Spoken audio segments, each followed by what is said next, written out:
Oggi impariamo Infinito.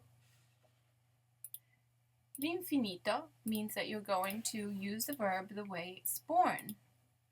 For example, amare, scrivere, leggere. So, gli usi dell'infinito. Uno. So, it can be the subject or the object of a sentence. So, you can, in English, you usually have the ing form to do that. It's very clear, for example, when you have smoking is forbidden, we don't do that. We simply use the infinitive. So to smoke is forbidden.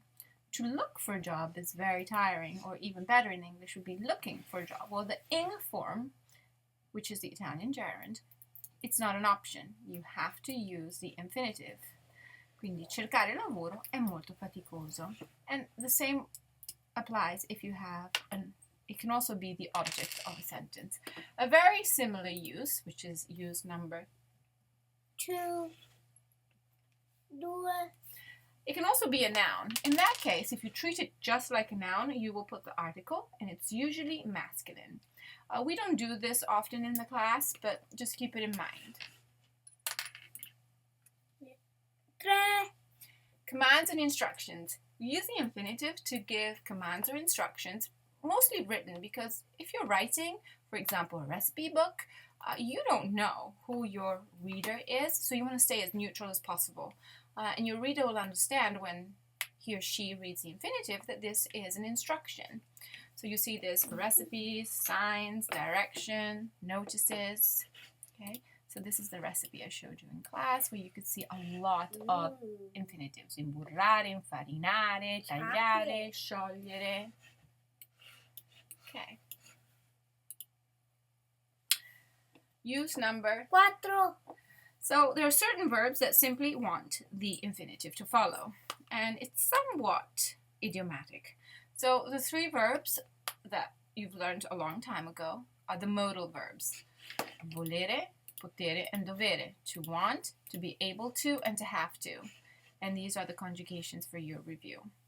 Other verbs like desiderare, to wish, piacere, to like, preferire, which is an esque verb, sapere, and here's a conjugation for your review, and amare want the infinitive to follow. So I love to dance.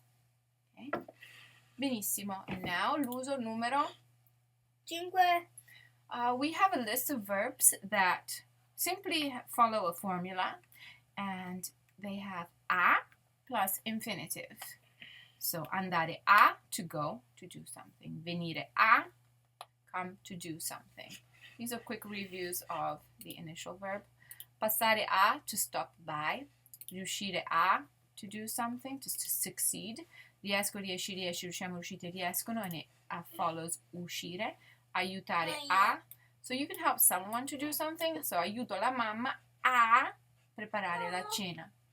Cominciare a, to start, to do something. Continuare a, to continue to do something. Imparare a, to learn to do something. Invitare, to invite to do something. So, for example, io invito mio figlio ad andare al cinema.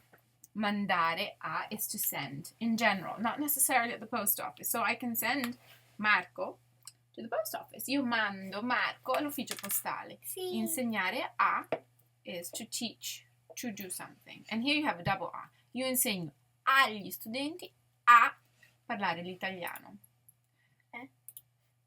Ok, l'uso numero 6. So D plus infinitive. So sometimes you have a person. If it's a verb of giving or written or spoken communication, you have the a plus the person plus D plus the infinitive for these verbs. These two are somewhat idiomatic. So to ask someone to do something, chiedere a, person, D plus infinitive. Aspettare, D, to wait to do something. Aspettare with nothing, you're just simply waiting. Pensare di, to think about doing something, so with an intention. Cercare di is to try. If you just cerco, io cerco, cerchi, cerca, cerchiamo, cercate, cercano something, then you don't need anything, and it's just to look for. But cercare di is to try. Dimenticare, to forget. Io mi dimentico di... Sto pensando. Di fare la cena. io mi dimentico, o di fare i compiti, io mi dimentico di fare i Come compiti. ti dimentichi di No. fare i compiti? Decidere di, to decide to do something. Essere in grado, to be able to do something, which is very similar to potere, but usually essere in grado is more of like skill-based. Permettere, to allow. I allow someone to do something. Smettere, to stop doing something. Sperare, to hope to do something. Avere voglia di, to want, to be in the mood for something. Avere bisogno. Avere bisogno di, to feel like, no, to need to do something. Aver paura di To be afraid of doing something. finire? Di. Sì, di. Dire a, to tell someone to do something. To tell someone. Promettere a di. Di. Credere di. To believe. Accettare di, to accept to do something. Ricordare a, Marco for example, di do something. So Ricordarsi di. right, so this is to remind yourself. So that's just to remember because you do it to yourself. To remind is to somebody else. Okay. I can read. Okay. Sette. Okay, so with impersonal expressions, which I will teach you, and these ones are the ones that you're going to learn for this unit, are è bene, which is good, and bisogna, it is necessary. With impersonal expressions, you conjugate, well, you put the expression, which will be your third person. You don't have to worry about that. Right now, just do è bene, bisogna. So, for example, È bene arrivare in anticipo. or Bisogna studiare molto per far bene. bravo. Okay.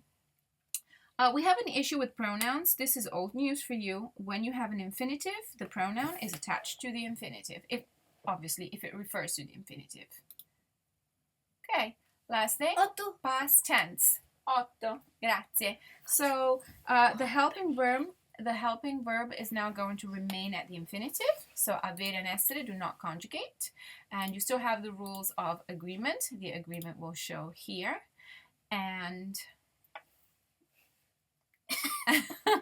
I guess the one thing you want to remember is to put if there is a pronoun, to put it attached to the infinitive. So it's between, it's at the end of the helping verb and the past participle. The heart is there to remember that you have to make agreements. Va bene? Oh. There's one time where I'm having you use this the most, and it's with dopo. So dopo di exists, dopo di me, dopo di te. But when you have a verb, so after having done something, you will use the infinitive past. So, dopo, for example, I got distracted. Dopo averla ritrovata, after having found it. Because you have a direct object in front of the past participle, it has to agree. Va bene? And it expresses an action is completed before the action of the main verb. So, let's read the last sentence. Sono contenta di essere nata in Italia. Ok, ciao. Okay, so that was the infinitive.